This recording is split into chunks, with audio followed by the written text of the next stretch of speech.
238 €. Mis asja? Me ei tellinud isegi nii palju ju. Tellisime küll ju.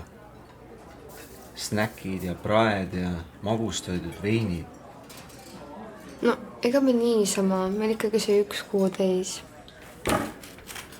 No jah, aga seda ei pea ometi nii suurelt tähistama ju. Muidugi peab. Vaata, kui vähe kestavad tänapäeva suhted. Pluss minu vanemad, kes on 20 aastat abielus olnud, tähistavad siiamaani igat kuud.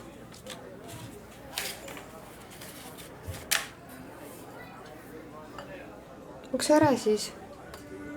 Mis asja? Mina üksi või? Sa ei maksa midagi või?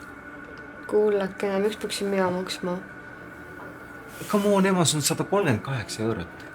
Sa tead, et mul ei ole raha.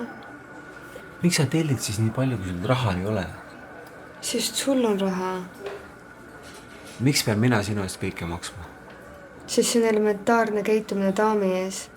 On ka, jah? Muidugi. Kas sul ei õpetatud seda? Ma saan aru, kui ma sulle mingi joogi välja teen, okei, on ju. Aga see, noh... Minu jaoks oleks õiglane see, kui mina maksan poole ja sina maksad poole. Poole? Mul ei ole isegi poolt seda.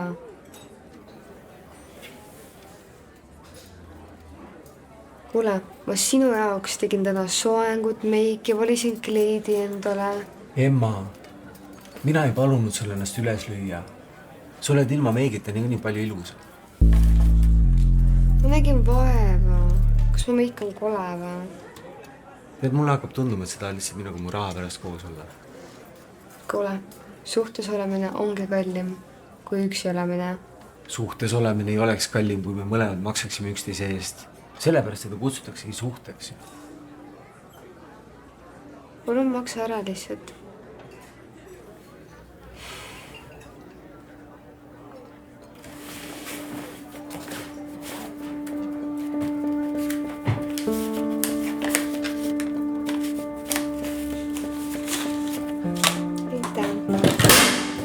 Ei ole vaja täna.